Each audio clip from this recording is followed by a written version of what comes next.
지난 시간에는 인터넷 마케팅에 대한 고정관념과 마케팅에 대한 기초에 대해서 살펴봤는데요. 인터넷 마케팅에 대해서 새롭게 알아볼 수 있는 시간이었습니다. 태희 씨는 어떻게 느끼셨나요? 네, 제가 알고 있는 마케팅과 실제 인터넷 마케팅은 정말 다르구나라는 생각이 들었습니다. 저도 한번 이걸 제대로 배워본다면 되게 도움이 될 거라고 생각을 하는데요. 대학생들이 이것만 제대로 배운다면 학업과 또 아르바이트를 동시에 두 마리 토끼를 잡는 그런 기회가 되지 않을까라는 생각이 들어졌고 또 스펙을 쌓을 수 있는 좋은 기회라고 생각을 합니다. 그러면 더더욱 오늘 강의가 기대되어지는데요.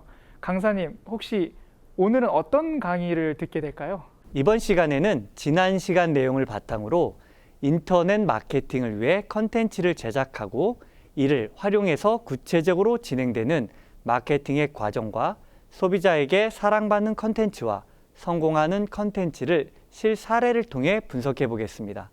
그리고 여기 계신 패널 분들이 저와 함께 마케팅에 대해 배워가면서 실제 컨텐츠를 만들어 보고 과연 소비자들에게 어떤 반응을 얻었는지 결과를 살펴보며 직접 코칭을 하는 시간을 갖도록 하겠습니다. 와, 정말 기대되는데요. 그동안 몰랐던 새로운 인터넷 마케팅의 세계에 대해서 배울 수 있는 시간이 될 것 같습니다. 네, 또 실제로 코칭을 해주신다니까 이게 되게 정말 좋은 기회라고 생각이 드는데요. 제가 또 열심히 한번 배워보도록 하겠습니다. 강사님, 강연을 듣기 전에 제가 질문이 한 가지 있어요. 네. 제 주변에 파워블로거라든지 인플루언서라든지 뭐 구독자가 많은 크리에이터 등 이런 거에 관심이 많아서 2년 이상 도전하던 친구들이 있습니다. 근데 이야기를 들어보면 공통적인 고민이 있더라고요. 대부분 컨텐츠 제작을 하는 부분에 있어서 고민이 많던데 막상 시작을 하려고 하면 막막한 부분이 많다고 하더라고요. 그렇죠. 네, 또 콘텐츠를 열심히 만들어서 홍보를 했는데 반응이 없는 경우가 많더라고요. 막상 이제 관심을 왜 못 받는지에 대한 정확한 이유를 모르는 경우가 많다고 하니까 되게 그 부분에 대해서 궁금했거든요. 네, 그래서 지금부터 컨텐츠의 제작 과정을 하나하나 설명해 드리도록 하겠습니다. 첫 번째는 명확한 타겟의 선정입니다. 여러분이 선정한 제품을 누구에게 홍보할 것인가를 명확히 또는 세분화하는 과정인데요. 예를 들어 샴푸를 홍보하고 싶다고 한다면 10대에게 단순히 샴푸를 홍보하기 위해서 타겟을 선정하는 것보다 10대 여성 중에 머리가 긴 사람인지 짧은 사람인지 더 구체적으로 설정하는 것이 중요합니다. 두 번째 단계는 내가 설정한 타겟층이 SNS 상에서 어떤 컨텐츠를 선호하는지에 대해 분석하고 또 이러한 분석이 통해서 영상을 좋아하는지 그림을 좋아하는지 아니면 상세한 설명이 들어간 텍스트 형식의 글을 좋아하는지 등 우리가 이러한 부분을 정확하게 파악하는 과정을 거쳐야 하는 것입니다. 단순히 그냥 홍보만 하면 되는 것이 아니라 내가 팔고 싶은 대상에 대해서 면밀히 분석하는 과정도 필요하군요. 네, 반드시 거쳐야 되는 과정이죠.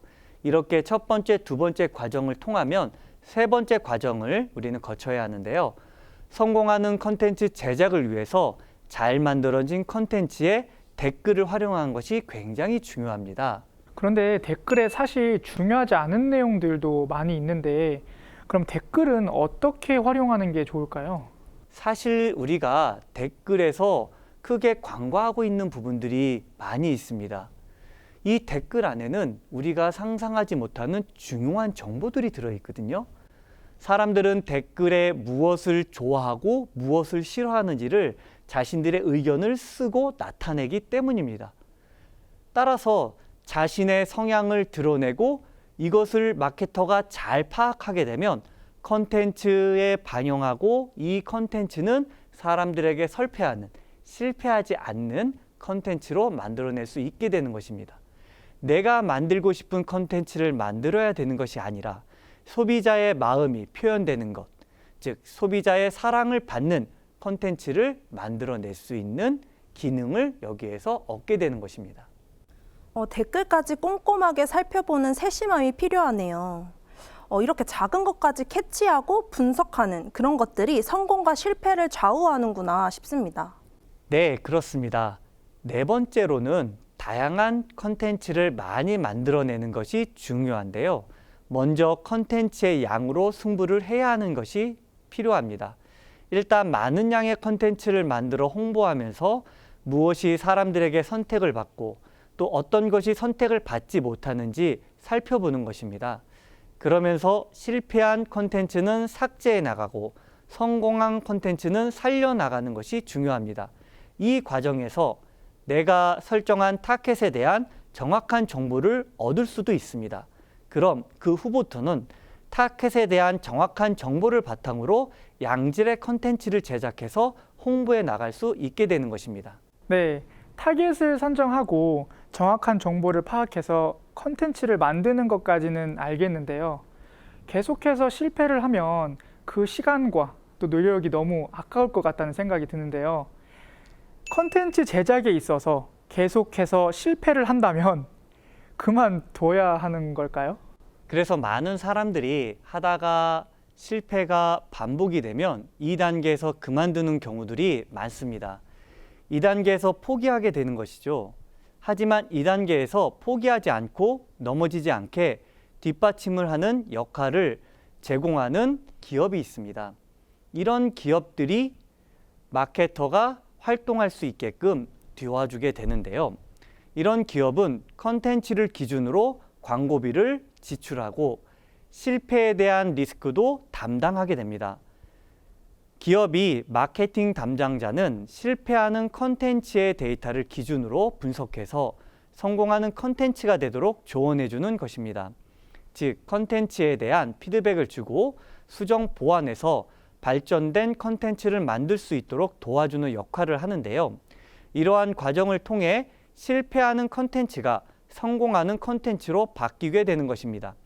따라서 대학생에게 이런 아르바이트는 마케팅을 하는 데 있어서 용돈을 버는 것뿐만이 아니라 새롭게 배워나갈 수 있는 기회가 되기 때문에 큰 도움이 될 것이라고 생각합니다. 단순히 용돈 벌이라고만 생각을 했는데요. 콘텐츠 제작을 하나하나 배워가면서 또 새로운 것을 배울 수 있는 기회가 되겠구나 싶습니다. 그러면 성공한 콘텐츠가 만들어지면 그 콘텐츠는 어떻게 사용되나요? 네, 이렇게 제작된 콘텐츠는 각자의 SNS에 올리게 되는데요. 개인의 콘텐츠 개수가 늘어나고 내가 운영하게 되는 SNS상에 실패한 콘텐츠와 성공하는 콘텐츠가 계속 누적되게 됩니다. 이러한 콘텐츠를 다른 사람들이 팔로우하게 되고 이렇게 팔로우되고 선택받은 계정은 점차 성장하는 계정으로 바뀌게 되는 것입니다. 바로 성장의 원동력이 되는 것이죠. 콘텐츠 제작에 도전하고 실패하고 때로는 성공하면서 이러한 과정이 반복되었을 때 나의 계정의 성공과 실패담이 남아있는 계정이 되고 많은 사람이 모여들게 되는 것입니다. 이렇게 되면 힘 있는 인플루언서나 크리에이터나 파워블로거가 되는 것은 자연스럽게 이루어지게 되는 것이겠죠. 그러면 회사가 여러분에게 광고비를 계속 투자하고 학생들에게도 여러모로 도움이 되고 이렇게 회사는 광고비를 투자해서 수익을 남기고 학생들은 그 수익을 통해서 비용에 대한 어떤 그 아르바이트 비용, 페이를 얻을 수 있는 서로가 함께 성장할 수 있는 그러한 구조로 아르바이트를 시작하시면 좋은 아르바이트가 되지 않을까 생각이 됩니다. 네, 사실 직접 콘텐츠를 제작을 해봐야 알 수 있을 것 같은데요. 어떤 것이 성공하는 콘텐츠인지 사실 좀 궁금하거든요. 혹시 알려주실 수 있으신가요? 네, 성공하는 콘텐츠를 정확히 이것이 정답이다라고 말할 수는 없습니다. 또한 제품의 특성이나 회사마다 성공한 콘텐츠에 대한 기준은 다 다르기 때문에 어떤 것이 정답이라고 단정 지을 수도 없는 것입니다. 다만 지금까지의 제 경험과 축적된 데이터를 기준으로 말씀드려 보겠습니다. 우선 비교를 위해 지난 시간 제출을 요청한 2차 콘텐츠를 중심으로 진행하겠습니다. 1차 제출된 모든 콘텐츠는 실패한 콘텐츠였습니다. 이후 2차 제출 전에 방금 전에 배운 방법을 적용한 콘텐츠를 제출하게 하였습니다. 어떻게 바뀌었는지 한번 함께 같이 확인해 보도록 하겠습니다. 시작 전에 콘텐츠 만들기 팁 하나를 알아보고 가겠습니다. 우리 두 분 패널들께 묻겠습니다. 다음 제가 이야기하는 것을 잘 들어보시고 성공한 콘텐츠와 실패한 콘텐츠를 선택해 주시기 바랍니다. 첫 번째 팁입니다. 붓기차 아시죠? 네. 붓기차는 붓기를 빼주는 차입니다. 이 붓기차를 판매할 때 성공한 콘텐츠냐 실패한 콘텐츠냐를 문구로서 우리는 알 수가 있습니다. 첫 번째 문구입니다. 이 붓기차를 먹으면 땡땡땡 성분 때문에 살이 빠질 수밖에 없어요. 두 번째 문구입니다. 우리 엄마 매일 냉장고에 쟁여놓고 먹는 이거 뭐임? 저는 두 번째 문구를 선택하고 싶습니다. 두 번째 문구요. 네. 그러면 김태희 패널께서는 다음 글을 들고 한번 어떤 것이 성공한 콘텐츠인지 실패한 콘텐츠인지 알아맞혀 보시기 바랍니다. 샴푸를 판매할 때입니다. 이 샴푸는 꽃이 들어있어 향이 좋아요. 두 번째 문구입니다. 이제 만원 지하철에 타도 정수리 냄새 걱정 없어요. 어떤 콘텐츠를 선택하시겠습니까? 저는 이 샴푸는 꽃이 들어 있어 향이 좋아요를 선택하고 싶습니다. 윤지훈 패널이 말씀하신 건 정답. 그리고 우리 김태희 패널이 말씀하신 건 오답입니다. 자, 왜 그런지 팁을 통해 한번 알아보도록 하겠습니다. 컨텐츠를 만들 때는 제품의 장점을 내세워 알리려고 하는 것이 보다 사람들에게 공감할 수 있고 이렇게 특정 상황을 표현하는 것이 광고의 효율을 높일 수 있는 것입니다. 두 가지 예를 통해 알아보겠습니다. 우리 엄마 매일 냉장고에 쟁여놓고 먹는 거 이거 뭐임? 이라는 문구가 들어간 글과 냉장고에 재어 있는 상품 또는 냉장고를 열고 있는 우리의 이제 모델을 예를 들어서 한 장의 사진으로 보여주게 되면 사람들은 이게 뭘지? 뭘까? 하고 궁금해서 클릭하고 들어오게 된다는 것입니다. 이렇게 클릭하고 들어오게 되면 그 뒤에는 각종 여러 가지 컨텐츠들을 통해서 정보를 전달하게 되고 이 정보를 통해서 사람들은 판매한 상품을 구매할 것이냐 아닌가를 선택하게 되겠죠. 두 번째도 마찬가지입니다. 이제 만원 지하철에 타도 정수리 냄새 걱정 없어요. 저희 딸이 예전에는 안 그랬는데 제가 이렇게 포옹해 줄 않으면 이렇게 머리를 돌립니다. 그래서 너 왜 그래? 그랬더니 정수리 냄새가 이제 거슬린다는 거죠. 이제 이러한 것들 때문에라도 사람들은 자신이 처한 상황, 자신이 처한 이러한 것들을 해결할 수 있는 그런 아이템이 있다고 한다면 관심을 갖고 들어올 수밖에 없게 되는 것입니다. 이러한 상황이 더욱 광고 콘텐츠에 효과적으로 적용할 수 있습니다. 그러니까 우리 패널들 각 상황에 맞게끔 한 가지씩 이야기해 볼 수 있을까요? 저는 헤어팩을 생각하고 만들어 봤는데요. 제 문구는 미용실 언니가 제 머릿결 보고 부러워해요입니다. 저는 천연 항균 탈취제를 선택했는데요. 문구는 먹어보고 이상 있으면 바로 연락 주세요. 예, 두 분 모두 잘하셨는데요. 김태희 패널은 좀 오버하는 경향이 있는 것 같습니다. 물론 그 오버하는 게 나쁘다는 건 아닌데요. 자, 천연 성분을 강조하기 위해 먹는다는 상황을 넣은 것 같습니다. 맞습니까? 네, 제품의 기본이 항균과 탈취이기 때문에 부적절한 상황을 만들어서 제품의 이미지를 손상시키는 결과를 가져올 수도 있습니다. 지금 보신 것처럼 콘텐츠 제작자는 제품을 마케팅하기 위해서 제품의 기본적인 특성을 정확하게 파악하고 장점과 단점 모두를 활용할 줄 알아야 합니다. 자, 그럼 2차로 제출된 콘텐츠를 한번 살펴보실까요?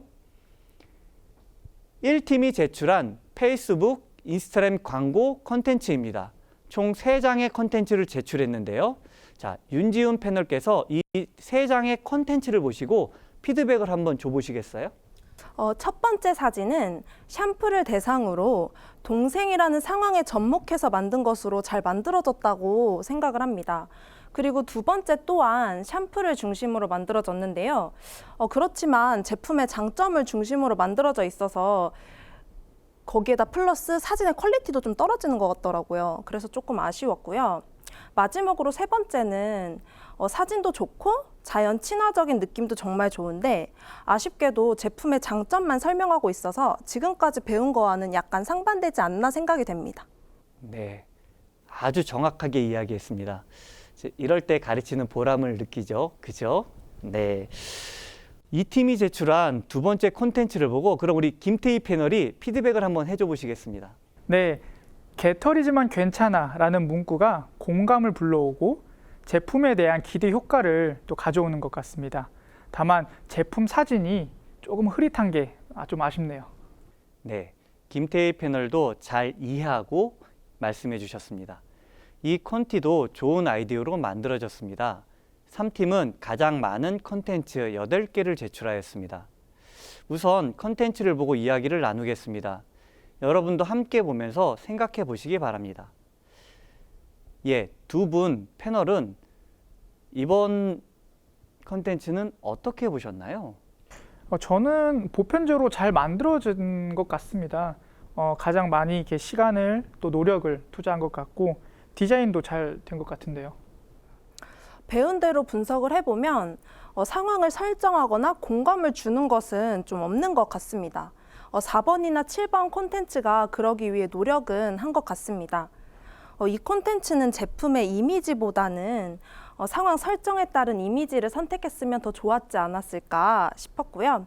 전체적으로 무난하게 만들어진 콘텐츠인 것 같습니다. 이번 3팀이 제출한 콘텐츠가 가장 안 좋은 케이스에 해당합니다. 오랜 시간 노력한 것이 보이고 많은 고민을 한 흔적도 보입니다. 만약 학교 과제였다면 B학점 정도 받을 무난한 콘텐츠였겠지만 시장의 선택에 놓이게 되었을 때 특색이 없기 때문에 사람들의 마우스를 세우지 못하고 스크롤을 돌려 지나가게 만드는 콘텐츠가 될 것입니다.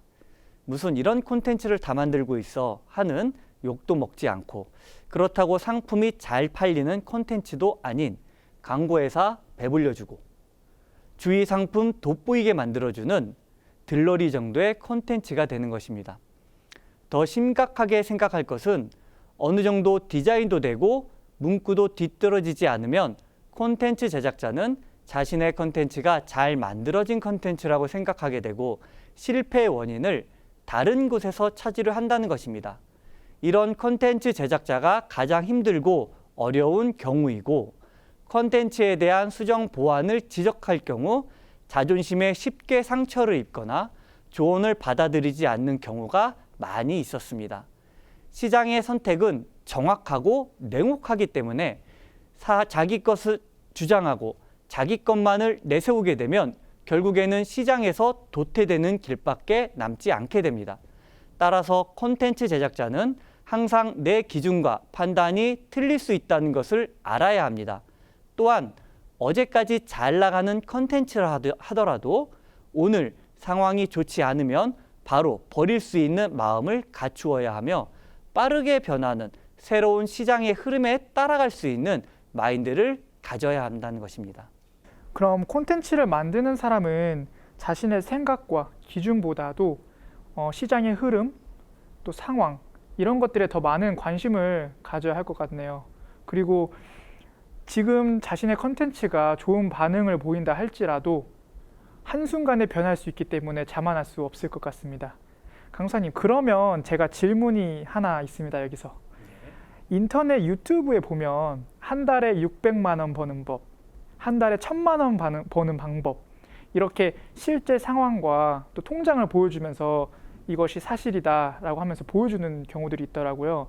이런 경우가 좀 이런 것에 좀 해당이 되는 건가요?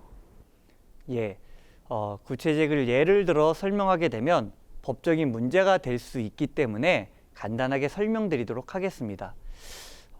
가장 많이 이러한 부분을 사용하는 곳이 구매 대행 등을 통해 쉽게 이익을 올릴 수 있다고 하고 있습니다. 하지만 제품이 품절돼서 배송 불가로 인해 손해배상이 올 때에 나타나는 문제점, 노마진, 택배 반송 등 다양한 어려움에 대한 이야기는 하지 않고 한순간의 매출만으로 부풀리는, 그래서 성공할 수 있다고 하는 경우가 많이 있습니다. 이런 경우 오랫동안 안정적인 수입을 가져올 수 없기 때문에 단순하게 잠깐 하고 마는 경우가 많은 것입니다. 이처럼 한순간에 큰 수익을 올릴 수 있다고 말하는 모든 아이템은 그만큼의 리스크도 크다는 것을 우리는 알아야 할 것입니다. 잘못 배워서 성장하기보다는 잘못된 습관을 배우고 또 그 잘못된 습관으로 우리가 성장하지 못했을 경우에 우리는 그 경우에 실패를 하고, 그렇게 실패한 경우에는 다시 재기하지 못하는 경우들도 발생할 수가 있습니다. 여러분이 반드시 알아야 할 것은 많이 일하고 많이 버는 가장 상식이 통하는 그 길 위에서 성장해 나갈 때 CEO, 전문가, 매니저, 마케터, PD, MD, 컨설턴트 등 각자의 위치에서 당당하게 여러분의 꿈을 이뤄나갈 수 있는 그 길을 걸어갈 수 있을 것이라 생각합니다. 저는 당당한 CEO가 되기 위해서 계속해서 배워나가고 싶은데요. 지금까지는 아마추어들이 제작한 컨텐츠에 대해서 봤잖아요. 그럼 혹시 전문가들은 어떻게 컨텐츠를 만드는지 볼 수 있을까요? 실례로 저희 회사에서 운영하고 있는 컨텐츠 광고를 중심으로 설명해 드리겠습니다. 회사에서 운영하고 있는 페이스북 광고를 살펴보기 전에 페이스북, 인스타그램 광고를 위한 노출 기준 컨텐츠 사이즈를 알려드리도록 하겠습니다. 이미지 사이즈는 1080 곱하기 1080이고 영상 사이즈는 1080 곱하기 1350으로 제작하시기를 권유해 드립니다. 오랜 시행착오 끝에 가장 최적화된 사이즈 광고를 추천해 드리는 것입니다. 또 광고 진행 시 상단 문구는 3줄 이내로 적어주는 것이 좋고, 하단 문구에는 제목의 문구를 적어주는 것이 좋습니다. 그럼 다음 광고를 보면서 함께 이야기해 보도록 하겠습니다. 헤어팩을 만들기 위해서 저희가 제작한 광고인데요. 이 광고를 보게 되면 물미역되고 싶은 사람이라는 문구가 되어 있습니다. 그리고 그 안에 머리카락에 물미역처럼 그렇게 막 미끌미끌한 그러한 이제 형상을 만들어주면서 사람들로 하여금 너 헤어팩으로 네 머리 좋게 해줄게, 너의 머리를 가꾸어 줄게, 이러한 것이 아닌 물미역하면 미끌미끌하겠다, 부드러워지겠다는 연상 효과를 불러일으키는 그러한 광고가 되겠습니다. 두 번째는 블로그를 이용한 광고입니다. 이 광고는 첫 번째 인스타그램이나 페이스북에 자신의 광고, 게시물을 올리게 됩니다. 이 게시물을 광고를 하게 되고요. 이 게시물을 통해서 자신의 블로그로 사람들을 다시 유입시키게 됩니다. 이렇게 자신의 블로그로 유입하게 되면 이 블로그는 파워블로거이기 때문에 자신의 블로그에서 이러한 샴푸에 대한 정확한 정보를 제공해주고 있습니다. 보시는 화면에 보면 깨끗한 샴푸를 나타내기 위해 이미지가 화이트하게 표시되고 있고요. 그리고 샴푸한 이후에 머리를 보여줌으로써 깨끗한 머리가 형성된다는 것을 나타내고 있습니다. 또한 뒷머리를 보여주면서 움짤 형식으로 자신의 머리를 살짝 침으로써 샴푸 후 바로 머리가 말리더라도 머리가 뭉치거나 혹은 머리가 엉키지 않는다는 것을 보여줌으로써 소비자에게 샴푸가 이래서 좋다 저래서 좋다라고 말로 표현하는 것보다 이렇게 영상과 사진으로 표현하고 있습니다. 이렇게 광고는 어떤 광고를 어떻게 보여주고 어떤 타겟에게 어떤 형태로 다가갈 것이냐를 선택하고 거기에 맞는 컨텐츠를 제작해서 소비자에게 보여주는 것, 이것이 바로 효과적인 광고이고 효과적인 광고 컨텐츠가 될 것입니다. 이렇게 구체적으로 설명을 들으니까 컨텐츠 제작의 기초와 과정이 한눈에 보여지는 것 같습니다. 이 과정대로만 하면 뭔가 정말 멋진 컨텐츠가 만들어질 것 같은데요. 자, 그럼 실전 컨텐츠 제작 시간으로 이어지겠습니다.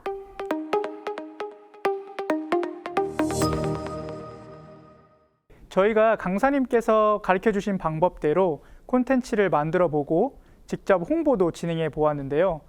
결과가 어떨지 정말 궁금하네요. 저도 너무 궁금해요. 강사님, 그럼 저희가 만든 컨텐츠에 대해서 보다 자세하게 분석 부탁드릴게요. 앞전에 말씀하셨던 컨텐츠 제작 과정에서 첫 번째로 명확한 타겟 선정이 굉장히 중요하다고 말씀해 주셨는데요. 그래서 이번에는 보다 명확하게 타겟을 소개하기 위해 페르소나 기법을 이용해서 정리해 보았습니다. 그럼 태희 씨께서 먼저 설명해 주시겠어요? 네, 저는 25세 여대생을 타겟했습니다. 이 여대생은 평소 뷰티에 관심이 많아 SNS 활동을 통해 자신을 가꾸는 모습을 보여주기를 즐겼습니다. 하지만 최근에 셀프 탈색 콘텐츠를 진행하던 중에 머릿결이 많이 상해 고민입니다. 네, 이번에는 제가 설정한 페르소나를 소개하겠습니다. 저는 32세 여자 직장인을 타겟으로 선정했습니다. 이 여성은 평소 독서와 필라테스를 즐겨하며 자기관리에 철저한 여성입니다. 그런데 최근에 교제하는 남자친구보다 머릿결이 좋지 않고 많이 빠지는 문제 때문에 관리의 필요성을 느끼고 있습니다. 이렇게 페르소나를 설정하고 그 다음 컨텐츠를 만들어 보았습니다. 저는 사실 생각보다 되게 재밌더라고요. 이거 정말 좋은 컨텐츠라 사실 저는 좋은 반응이 있을 거라 생각이 되는데요. 강사님, 제 거부터 좀 코칭해 주시겠어요? 자, 그럼 김태희 패널의 콘텐츠를 분석해 보겠습니다. 고객 페르소나 기법을 통해 살펴본 타깃은 25세 여대생이었습니다. 활동적이고 자기를 꾸미는 데 관심이 많아 보이며 적극적인 SNS 활동을 하고 있습니다. 최근에는 머릿결이 상해서 많은 고민 중에 있다고 했습니다. 이번 콘텐츠를 살펴보면 젊은 여학생이기 때문에 러블리한 분홍과 파랑을 섞어 젊은 느낌의 콘텐츠를 만들고자 하는 느낌은 받을 수 있었습니다. 그런데 정말 중요한 고객 페르소나 기법을 사용해서 우리가 파악한 고객에 대한 정확한 분석 내용이 이 컨텐츠에는 담겨 있지 않다는 것이었습니다. 다시 말해 첫 번째 사유로는 여학생은 SNS를 즐겨하기 때문에 실제 구매 후기나 추천 상품 등에 많이 노출되어 있을 가능성이 높습니다. 그럼에도 불구하고 이번 콘텐츠는 기업형 콘텐츠를 만들었다는 것입니다. 두 번째 사유로는 머릿결이 상해 있는데도 불구하고 매력적인 향기와 탈모라는 엉뚱한 내용의 키워드를 사용함으로써 전혀 공감대를 얻지 못하고 있다는 것입니다. 총평을 내리자면 타겟에 대한 이해도가 전혀 없는 콘텐츠이며 제작자가 좋아하는 방향만 적용된 추천하지 않는 비추천 콘텐츠라고 말할 수 있겠습니다. 너무 직설적이었나요? 제 이야기가 왜 이렇게 직설적으로 될 수밖에 없는지 우리가 결과를 통해 함께 알아보도록 하겠습니다. 7월 15일부터 16일까지 24시간 동안 인스타그램 유료 광고를 통해 타겟은 25세 여자 대학생을 대상으로 진행하였습니다. 이 결과가 좀 충격적인데요. 480명에게 광고가 도달했습니다. 또 505명에게 노출되었지만 단 한 명에게도 이 콘텐츠는 선택받지 못하였고 이 콘텐츠를 통해 단 한 건의 매출도 일어나지 않았다는 것입니다. 아, 그렇군요. 저는 나름 분석한다고 한 건데 제가 미처 생각하지 못한 부분들이 많았던 것 같습니다. 네, 그렇습니다. 하지만 이런 실패도 아무런 문제가 되지 않습니다. 지금까지 이야기한 것처럼 실패도 좋은 경험이 될 수 있기 때문입니다. 자신의 실수와 잘못을 정확하게 파악하고 고쳐나간다면 언젠가는 우리가 성장하게 되고 이 성장은 곧 기회가 된다는 것을 여러분은 기억해 주시기 바라겠습니다. 네. 이제 제 차례인데요. 사실 좀 많이 떨리네요. 한 번도 안 해봤던 거라 이번에 하면서 제가 하는 게 먹힐까 생각도 많이 했었는데요. 그래도 배웠던 그대로 해봤으니까 한번 꼼꼼하게 코칭 부탁드립니다. 자, 그럼 윤지훈 패널의 콘텐츠를 분석해 보겠습니다. 역시 페르소나 기법을 사용했죠. 우리가 타겟을 살펴보면 다음과 같습니다. 32세 여성이고 직장인입니다. 건강과 독서에 관심이 많고 자기관리 중이며 푸석해진 머릿결과 많이 빠지는 머리카락으로 심한 고민을 하고 있습니다. 이번 콘텐츠는 짧고 간결한 문구가 특색입니다. 또 모델이 자신의 머리카락을 잡아 당기고 있는 아주 독특한 모양의 콘텐츠를 선택하셨습니다. 이 콘텐츠의 첫 번째 잘 될 수밖에 없었던 이유를 이야기해 보도록 하겠습니다. 모델이 잡아당기고 있음에도 빠지지 않고 있다는 것과 또 이 거칠어진 머리가 부드러워질 수 있다는 어떤 두 가지 상황을 대립시킴으로써 사람들에게 공감대를 형성했다는 것입니다. 두 번째는 제품 이미지도 제품에 대한 성분도 표시하지 아니하고 제품을 고객들에게 전달하고 제품에 대한 이미지를 심어주기 위해 노력했다는 것입니다. 이러한 콘텐츠가 고객에게 어떻게 다가갔고 어떤 평가를 받았는지 우리가 한번 살펴보도록 하겠습니다. 마찬가지로 7월 15일부터 16일까지 24시간 동안 인스타그램 유료 광고를 통해 타겟을 32세 여성 직장인을 대상으로 진행하였습니다. 결과가 첫 번째 김태희 패널이 했던 결과보다 현저하게 낮은 것을 알 수가 있습니다. 총 341명에게 광고가 도달했으며 357명에게 노출이 되었고 총 한 건의 매출이 발생을 하였습니다. 자, 한 건도 매출이 발생하지 않은 것과 한 건의 매출이 발생한 것은 작은 차이인 것 같지만 굉장히 큰 의미를 둘 수가 있습니다. 아, 처음에 강연을 들었을 때는 좀 막막했는데요. 이렇게 실제로 해보니까 컨텐츠 제작을 어떻게 해야 될지 좀 감이 잡히는 것 같습니다. 네, 저도 코칭받은 것을 토대로 좀 더 업그레이드된 콘텐츠로 한번 만들어 봐야겠다는 생각이 드네요. 두 패널의 콘텐츠는 정확하게 말해서 성공했다, 실패했다 이야기하기는 좀 어렵습니다. 왜냐하면 하루라는 짧은 시간 동안 테스트를 하였고 타겟의 세분화를 여러 단계로 진행하지 않아서 정확하지가 않습니다. 다만 여러분의 이해를 돕기 위해서 단순하게 적용하였다는 점을 상기하시고 실전에서는 많은 콘텐츠를 올리고 각 콘텐츠마다 다양한 타겟 설정을 통해서 보다 정확한 데이터를 만들어 가기를 바라겠습니다. 이런 정확한 데이터는 타겟을 공략할 수 있는 맞춤형 콘텐츠를 제작하는 데 큰 도움이 될 것입니다. 네, 감사합니다. 지원한 학생들에게도 이렇게 컨텐츠를 제출받았다고 들었는데요. 그 학생들의 컨텐츠 역시 유료 광고로 나가서 결과가 나왔다고 들었습니다. 어떤 결과인지 무척 궁금한데요. 한번 이야기해 주시겠어요? 두 패널의 콘텐츠를 제가 받았죠. 그리고 같이 활동한 학생들의 컨텐츠도 동일하게 받았습니다. 두 패널이 같은 조건으로 24시간 동안 유료 광고를 진행하였고 총 15개의 각기 다른 콘텐츠로 15개의 유료 광고를 진행하였습니다. 그 결과 굉장히 놀라운 결과가 나타났습니다. 전체 전달된 전달수는 11,539명에게 전달되었고 13,356명에게 노출이 되었습니다. 그중 258명이 링크를 클릭하였고요. 7번의 매출이 일어났습니다. 총 매출 금액은 14만 6,200원의 매출이 발생하였습니다. 짧은 하루 기간 동안의 매출이었지만 이 매출을 한 달 매출로 예상해 보았을 때 그 금액은 438만 6천 원이었으며 이 매출을 다시 1년 매출로 환산하게 되면 5,263만 2천 원의 매출을 얻게 됩니다.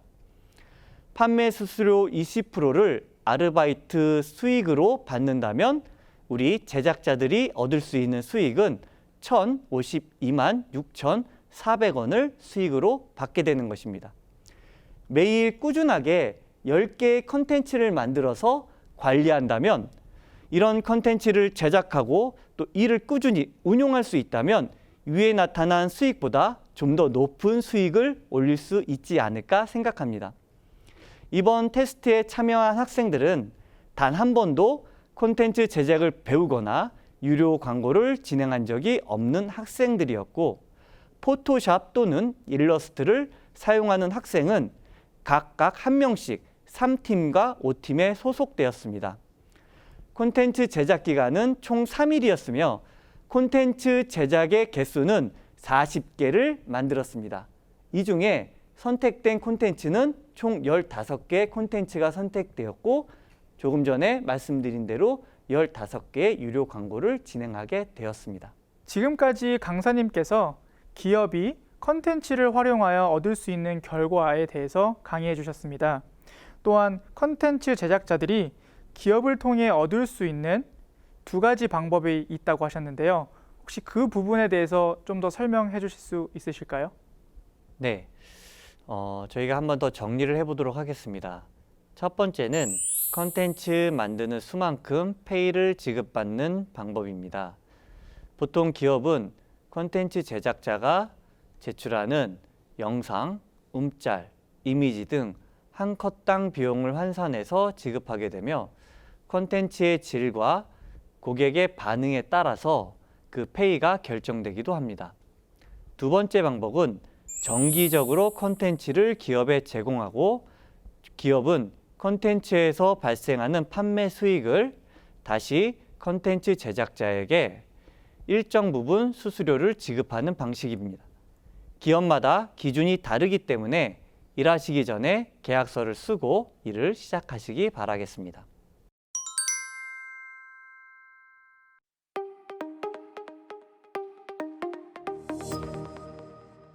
오늘은 컨텐츠 제작 과정의 이해라는 주제로 컨텐츠 제작 과정과 이를 실제로 적용한 사례에 대해서 이야기를 해봤습니다.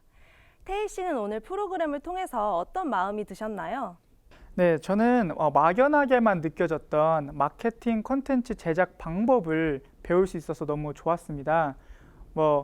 제가 야심차게 준비한 첫 콘텐츠가 좀 망하긴 했지만 되게 좋은 경험이었던 것 같습니다. 이것을 바탕으로 하나하나 배운 것을 분석하고 또 만들어보는 경험을 계속해서 했으면 좋겠습니다. 네, 저도 컨텐츠를 제작하면서 우리가 흔하게 봤던 SNS에 올라와 있는 그 광고들이 그냥 만들어지는 것이 아니라 일련의 과정을 거쳐서 만들어졌구나라는 걸 새삼 알게 되겠더라고요. 그거 보면서 정말 광고 만드시는 분들 대단하구나 이런 생각했던 것 같은데요. 그렇다고 해서 나는 안 돼라는 생각이 들기보다는 이런 과정을 통해서 계속해서 지식을 쌓아 올리다 보면 언젠간 저도 저만의 노하우가 생기겠구나 이런 생각이 들더라고요. 마지막으로 간사님께서는 컨텐츠 제작 과정에 대해서 또 해주실 말씀 있으신가요? 네, 마케팅 전문가마다 각자의 생각은 다르겠지만 현장에서 얻은 마케팅은 버리는 것을 얼마나 잘하는가에 달렸다는 것입니다. 어제의 경험과 결과를 버리고 오늘의 새로운 결과를 얻는 과정을 무한히 반복하는 과정 속에서 내 기준과 결정이 버려지게 되고 시장에 나타난 기준과 결정에 따라 얼마나 빠르게 움직일 수 있는가에 따라서 그 결과가 다르게 나타난 것을 볼 수 있었습니다. 여러분이 마케팅은 기본에 충실하고 변화에 빠르며 요구에 만족하는 이 시대가 원하는 마케터로 성장하기를 바라겠습니다.